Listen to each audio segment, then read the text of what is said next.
Good evening. I'm Vimal Chunni और right now in Patna Premchand रंगशाला। प्रेमचंद रंगशाला में हूँ। आप देख रहे हैं बिहार व्यू और मैं हूँ विमल चुन्नी और हमारे साथ हैं हज्जू भैया। हज्जू भैया ने ये जो प्रेमचंद रंगशाला है ये कभी CRPF का कैंप हुआ करता था, उसे खाली कराया और आज यहाँ नाटकों की प्रैक्टिस होती है, नाटकों का प्रदर्शन होता है और एक बहुत बड़ा केंद्र बना हुआ है बिहार में ये नाटकों के लिए। और आजकल मुंबई में जो कलाकार हैं, जो जिसमें बहुत ज़्यादा मतलब हीरो के अलावा जो कैरेक्टर आर्टिस्ट हैं उनको बहुत ज़्यादा मतलब काम मिल रहा है और वो एक तरीके से हीरो के लेवल का काम कर रहे हैं। और उसमें बहुत से नाम हैं जो पटना से ताल्लुकात रखते हैं, बिहार से ताल्लुकात रखते हैं और OTP पे तो छाया हुआ है बिहार इस वक्त। लेकिन कितना मेहनत करना होता है, कितना मतलब प्रैक्टिस और कितना समय लगाना होता है, उसके बाद सफलता मिलती है। आइए हम लोग जानते हैं हज्जू भैया से, हज्जू भैया के बारे में और नाटकों के बारे में। तो हज्जू भैया, पहले तो हम चाहेंगे कि आप अपना पूरा परिचय बताइए। मेरा नाम सुरेश कुमार हज्जू हुआ। मैं पटना से बिलोंग करता हूँ और पटना खजांची रोड में ही मैं रहता हूँ। और मैं BA पटना यूनिवर्सिटी से किया और नाटकों में अपना जीवन 1979 से लगातार आज तक मैं काम कर रहा हूँ।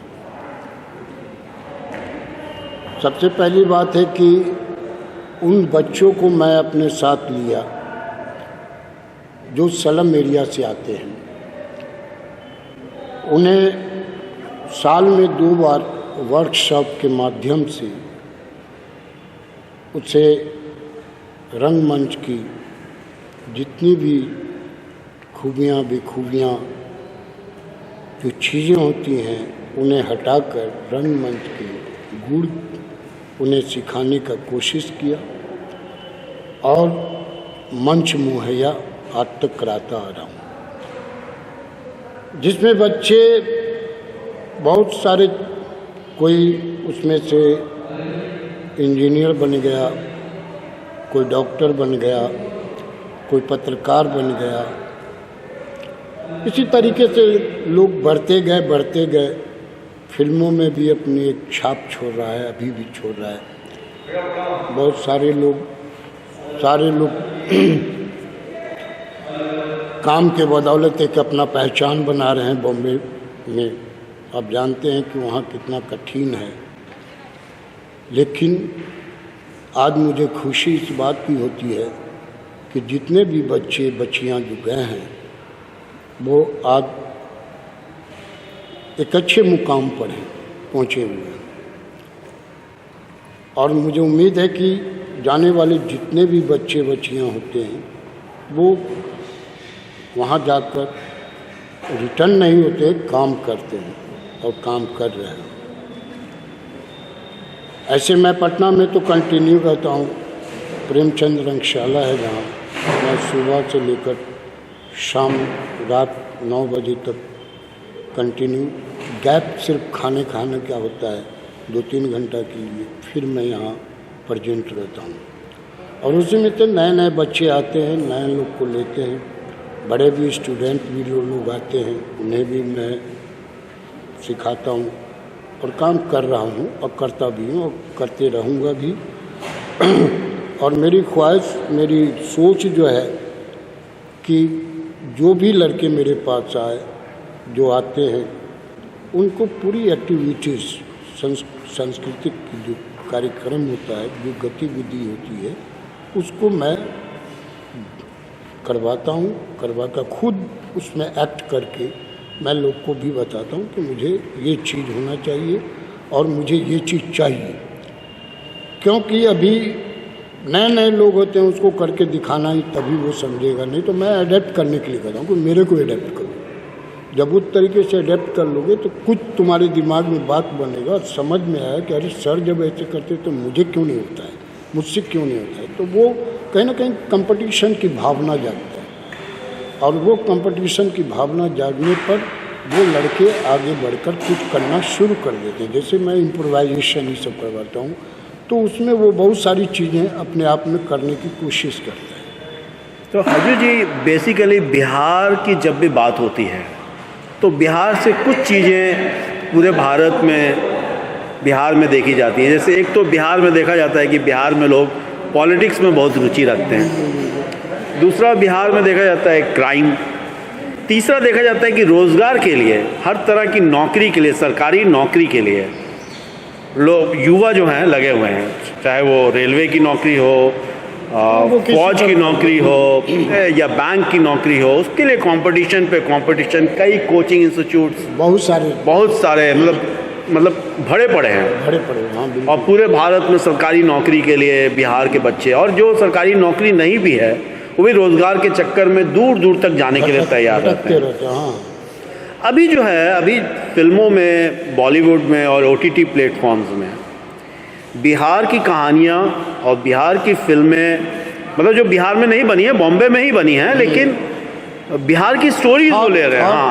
हाँ। और बिहार के बहुत से एक्टर्स भी अभी बहुत नाम कमा रहे हैं, जिसमें पंकज त्रिपाठी एक मुख्य हैं, मनोज बाजपेयी हैं, विनीत कुमार हैं, कई लोग हैं, गुल्लू। तो जो युवा अपना एज ए कैरियर स्टार्ट करना चाहते हैं, फिल्मों में जाना चाहते हैं, सीरियल्स में जाना चाहते हैं, नाटक की दुनिया में आना चाहते हैं, ड्रामा, जिसको ऐसे तो कहते हैं कि लोग जो ड्रामा करते हैं उन निकम्मे लोग होते हैं, इनके पास कोई काम नहीं होता, वो नौटंकी करने चले आते हैं, नाटक करने चले आते हैं। लेकिन आप इसे कैसे देखते हैं? एज ए प्रोफेशन अगर देखना हो तो आप कैसे देखते हैं इसको? देखिए, सबसे पहली बात है कि लड़के तो अपना उम्मीद लेकर आते हैं। एक फोकस होता है कि मुझे अगर थिएटर में ज्वाइन करेंगे तो मेरा मुकाम कहाँ जाएगा, मेरी मंजिल है कहाँ, उस ख्याल से आता है। और ये लोग समझते नहीं कि वहाँ तक पहुँचने के लिए मुझे कितना परिश्रम करना पड़ेगा, कितना पापड़ बेलना पड़ेगा, ये वो चीज़ लेकर नहीं आते। वो एक नाटक करेंगे, दूसरे दिन समझेंगे कि मैं स्टार हो गया, क्योंकि पैसेंस नाम की चीज़ ही नहीं है यहाँ। पहले के लोग थे कि पैसेंस रखते थे, जैसे आप अभी देख लीजिए, जैसे पंकज त्रिपाठी, बहुत पैसेंस रखा है वो आदमी, तब जाके आज उस जगह पर है। या नासिरुद्दीन शाह, जो भी है, NSDN है चाहे जो भी है, तो वो लोग भी ऐसा नहीं है कि NSD आप पास कर लिया और वहाँ से प्लेन से आदमी आया और कहा कि चलो यार NSD का तुम प्रोडक्ट हो और चलो मैं तुम्हें एक्ट करने के लिए फिल्म देता हूँ, उसमें काम करो, ऐसा भी नहीं। IIT टाइप का प्लेसमेंट नहीं है, कैंपस प्लेसमेंट नहीं है, कहीं से नहीं।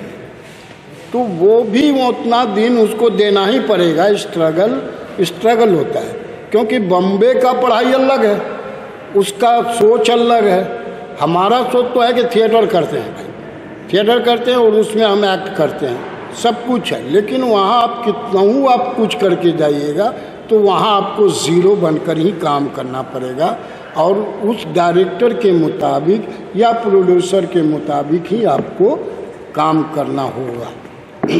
इसलिए कहा गया है कि थिएटर एक्टर का चीज़ होता है और फिल्म डायरेक्टर की चीज़ होती है।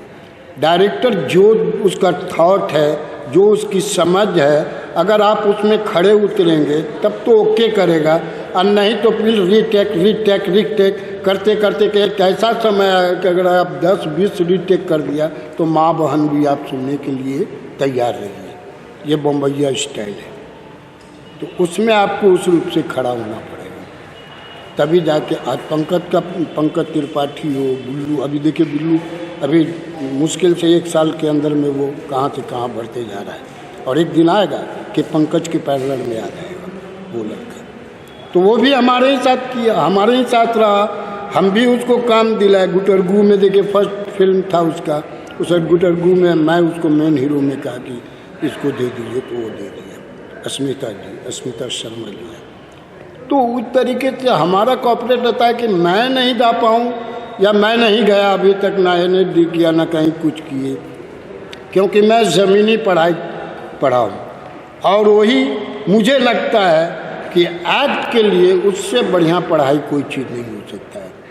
आप दुनिया का कोई भी थीसिस पढ़ लीजिए, नाट्य शास्त्र पढ़ लीजिए, कोई चीज़ पढ़ लीजिए, उससे चीज़ है, उसकी जानकारी होनी चाहिए, लेकिन आप उसमें जो चाहिएगा कि हम ओरिजिनल चीज़ निकाल के दें तो ये नामुमकिन है। जब तक आप देखे हुए चीज़ को ज़मीन पे जो घटित होता है उसको देखकर, उसको ज्ञान करके, उसको समझ के आप अपने अंदर में रख लिए तो आप एक अच्छा एक्टर में गिनती में आ सकते हैं। और परफॉर्मर होना चाहिए। हम कितना माने थीसिस पढ़ लें, चाहे बहुत बड़ा एथी पढ़ लें, पढ़ने से नहीं होगा, आपको परफॉर्म करके दिखाना है। वहाँ वही चूज करते हैं। बॉम्बे में क्या है, परफॉर्मर्स होनी चाहिए। तो वहाँ पे आपको ये नहीं कहा कि आप कहाँ से आए हो, क्या कर रहे हो, कैसे आए हो, कहाँ से आ रहे हो या क्यों आए हो, ये सब नहीं पूछेगा। आपका जुबान सही हो, शुद्ध बोलना जानना चाहिए, क्योंकि इसी का रोजी रोटी खाता है वहाँ। बॉडी है, ठीक है, सब चीज़ है, बॉडी फिटनेस भी होना चाहिए, हर चीज़ होना चाहिए, थोड़ी सी इंग्लिश भी जानना चाहिए। ऐसा भी नहीं कि पूरा इंग्लिशड हो जाए एकदम, वो भी नहीं है। आप इतना समझ जाओ कि जो एक जवाब दे रहा है, सवाल कर रहा है, उसको जवाब देने के लिए कम से कम इतना तो जानना पड़ेगा, तभी जाके वहाँ टिक भी सकते। ऐसे हिंदी वाले भी लोग टिक रहे हैं, ऐसा थोड़े है कि जो इंग्लिश नहीं जा रहा है वो थोड़े है। पंकज त्रिपाठी बहुत ज़्यादा इंग्लिश थोड़े तो बोलता है, टूटी फूटी है। तो तरीके से जानकारी रखना चाहिए। आप कितना बढ़िया अपने आप को रखना जानते हैं, आप अपने बारे में जानते हैं, इससे बड़ा कोई चीज़ हो नहीं सकता है। थिएटर में बहुत सारी चीज़ें हैं जिसको हमको करना पड़ता है, बहुत सारा। यहाँ तो एक से एक गेम है, एक से एक एक्सरसाइज है, वो सारा चीज़ करवाने के बाद, और इसको कराने का मतलब होता है कि बॉडी फिटनेस हो, बढ़िया बॉडी बने। उसके साथ साथ आपको उच्चारण पे सबसे ज़्यादा मेरा फोकस होता है, उच्चारण पे। उच्चारण पहले सीख लो, उसके बाद धीरे धीरे अपना काम करते जाओ। एक समय तुमको पता, हम नहीं कहेंगे कि तुम बहुत बढ़िया करते हो, हम किसी को नहीं कहते, आपको खुद समझ में आए, उससे ज़्यादा बढ़िया कोई चीज़ नहीं हो सकता है। आप अपने आप को तौलते हैं, आप अपने आप को देखते हैं, आप अपने आप को के बारे में जानते हैं, उससे बढ़िया और क्या हो सकता है। दुनिया तो बहुत कुछ बोलेगा, तो हम उसको लेकर चलेंगे तो कहाँ, तो उसी में उलझते रह जाएंगे। एक तो यह है कि हजू जी, अगर किसी को अपना कैरियर स्टार्ट करना है नाटक की दुनिया में, फिल्म की दुनिया में, एक्टिंग की दुनिया में या डायरेक्शन की दुनिया में, तो वो प्रेमचंद रंगशाला आ सकता है बिहार में। दूसरा ये है कि क्या इस प्रोफेशन में या इस पेशे में आने पे उसका जो है, उसको रोटी रोज़ी, मतलब कि उसका खाना पीना चलेगा, दाना पानी चलेगा क्या इस प्रोफेशन में आने के बाद? देखिए, चलने के लिए तो चल ही सकता है, लेकिन उसके लिए भी आपको पापड़ बेलना पड़े। मान लीजिए कि एक कोई आदमी आए, जैसे अंबानी को मान लीजिए, मैं सुना हूँ, मैं देखा नहीं हूँ, कि उसके पापा आए थे तो एक लूटा लेकर आए थे, लूटे लेके आया, उसके बाद थोड़ा सा इधर उधर किया, छोटा सा दुकान खोला, उस चीज़ को बढ़ाने में अपना माने कि पूरी दुनिया झोंक दिया, तब आज वो अंबानी गिनती में आ रहे हैं। तो उसी तरीके से आप आइएगा, तुरंत चाहिएगा कि हमको कुछ मिल जाए, तो ऐसा तो नामुमकिन है रंगमंच पर खास करके, क्योंकि उसके लिए भी आपको पापड़ बेलना ही पड़ेगा, उतना आपको मेहनत करना ही पड़ेगा, तभी ना आप अधिकार हो सकते हैं। आए और हाथ से सोचिए कि हमको पैसा आ जाए। तो आजकल हो क्या रहा है कि थिएटर कम हो गया, अब हो गया क्या कि प्रोजेक्ट का मामला। तो सरकारी तौर पे जो काम मिलता है लोगों को, तो उसमें हुआ क्या कि ठेकेदार लोग हैं, बहुत सारे लोग ठेकेदार ही मान के, हम तो उसको आज नहीं, आज से 10 साल 20 साल पहले कर चुके हैं कि अब रंगमंच पे ठेकेदारों की जमघट हो गई है। ये बात पूरे खुलेआम बोले थे प्रेरणा का थी मीटिंग में। तो उस तरीके का रवैया हो गया। तो उसमें होता है क्या कि अब जैसे कैंडिडेट के लिए आप डिमांड किया कि 10,000 पर कैंडिडेट लगेगा, अब उसको जोड़कर मान लीजिए कि 30 दिन का है तो उसके हिसाब से बना, उसके बाद अपना रखा, करते हुए कम से कम मान लीजिए कि 10 लाख 20 लाख का प्रोजेक्ट मिला। अब उसमें से क्या करता है कि वो क्या किया कैंडिडेट को कि 300-400 पे अपना रख लिया उसने। अब 400 पे 3 दिन तक 3 शो करेगा, एक दिन में 300, यानी आपको कितना पैसा मिला? 100 पर आप जोड़ लीजिए तो आपको 125 रुपया मान के चलिए, 400 रुपया तो 125 रुपया मान लीजिए रखा हुआ। 25 क्या समझ जाइए कितना रख रहा है आप समझ जाइए। एज ए प्रोफेशन इसको लेने से थोड़ा रिस्क है, दाल रोटी चलने में मुश्किल है थोड़ा। मुश्किल है। अब इससे बढ़िया हम कहते हैं कि जो तुम वो करते हो तो तुमसे तो बढ़िया वो मजदूर है ना भाई, जो कि रोड से ढेला ईटा उठाता है सीधे घर में पहुंचाता है। अब वो 1000 रुपया 1500 रुपया लेके जाता है। अब कितना समय लगता है? 1 घंटा। तो जितने ठेकेदार लोग हैं वो ठेका कर रहे बन गए हैं और उसी के माध्यम से पैसा कमाता है, जिससे कि नाटक से कोई मतलब नहीं है उसका। तो मतलब एज ए प्रोफेशन इसको थोड़ा सोच समझ के ही लेना चाहिए। बिल्कुल एकदम वो सब चीज़ से दूर रहना चाहिए। अब यहाँ देखो ना, मान पटना के लोग को अगर लेना जो चाहता है तो अब वो नहीं अगर एक्सेप्ट करता है तो गांव के लोग को उठा के ले आता है। भैया जब हम ठेका ले लिए तब तो हमको करना होगा ना, अगर यहाँ से करे चाहे कहीं से करे, हमको तो जुगाड़ करना पड़ेगा और वो करता है। हजू जी और भी बात हम लोग करेंगे। आप तो उम्र 60 साल से ऊपर हो चुकी है और 40 साल से ज़्यादा आपने नाटकों की दुनिया में दिया है और पटना में तो सब लोग जानते हैं आपको। आप 2 अक्टूबर को गांधी भी बनते हैं, 30 को भी बन 30 जनवरी को भी गांधी बनते हैं। सब लोग जानते हैं हजू जी को एज ए गांधी भी। गांधी के भी। क्या है मैसेज युवाओं के लिए, जो युवा जो नाटक की दुनिया में आना चाहते हैं उनके लिए, बिहार के खासकर पटना और बिहार के लोगों के लिए क्या मैसेज है? ताकि देखिए मैसेज तो है कि यहाँ बहुत सारे संस्था हैं और बहुत सारी जगह से लोग जुड़े हुए भी हैं और जुड़ना भी चाहिए। इसमें हम ये नहीं कहते कि तुम मेरे ही साथ हो, मैं किसी को बुलाता नहीं हूँ, ना कोई मेरा बैनर ना कुछ होता है कि आओ मेरे साथ काम करो, उस तरीके का नहीं। बहुत सारे लोग मेरे बैनर लगा के रखते हैं, लेकिन आज तक मैं बैनर नहीं लगाया। हमारे पास भेजने वाले वो बॉम्बे के लोग जो लोग गए हैं, वो अगर कोई भटके हुए बॉम्बे चला गया तो वहाँ से रिटर्न जा कहता है कि तुम चले जाओ हज्जू भैया के पास, वहाँ अगर तुम 6 महीना, साल भर, 2 साल, 3 साल रह लिए तब फिर तुम रिटर्न आओ। तो ये कॉन्फिडेंस मैंने काम जो बोलता है उसके अनुसार वहाँ से लोग भेजते हैं। कुछ लोग फ़ोन करते हैं, मान लो वहाँ कोई किसी का होगा बॉम्बे में तो वो फ़ोन करता है तो वो सीधे कहता है कि हजू भैया पटना में है, प्रेमचंद रंगशाला में बैठते हैं, तुम जाओ अपना वहाँ तुम एडमिशन ले लो और उसके साथ एक्ट करो, और वो जो सिखाएंगे बहुत बढ़िया से सिखाएंगे। ये तो क्या है एडमिशन फ़ी और बाकी फ़ीस क्या है कुछ? तो जैसे मान लीजिए जनरल जो बच्चे जो स्लम के एरिया से जो आते हैं उससे मैं 1 पैसा नहीं लेता हूँ। अच्छा। और मैं रिटायर होने के बाद ही अपना एक फी कायम किया हूँ। लेवलिटी भी है हमारे पास, तो हम तब मैं कुछ ताकि उसको भी उसकी कीमत पता हो, कोई चीज़ मुफ्त में मिलती है तो। सबसे पहली बात है कि अगर फ्री में देता हूँ तो फ्री में ही शुरू से करते आ रहे हैं। बहुत लोग तो अब फ्री वाले ही लोग गए हैं बॉम्बे, पैसा देने वाले लोग लगता है अभी तो फर्स्ट टाइम मैं लिखता हूँ मैंने 1500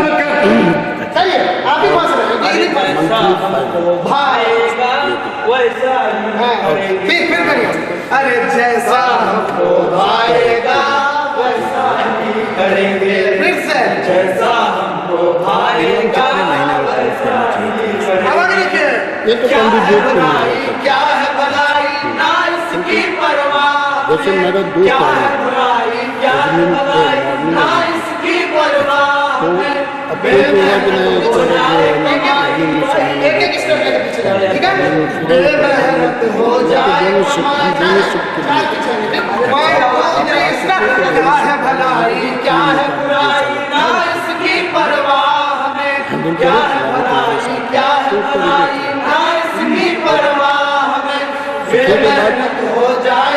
उसको उम्मीद भी जगता है कि उम्मीद जगना चाहिए आदमी के साथ, अपना कॉन्फिडेंस बनना चाहिए। तो कॉन्फिडेंस ही मैं बनाता हूँ पूरी तरह से कि वो कॉन्फिडेंस में आ जाए, फिर उसके बाद जाए तो जहाँ भी जाए झंडा गाड़ेगा, झंडा लहराए। हाँ।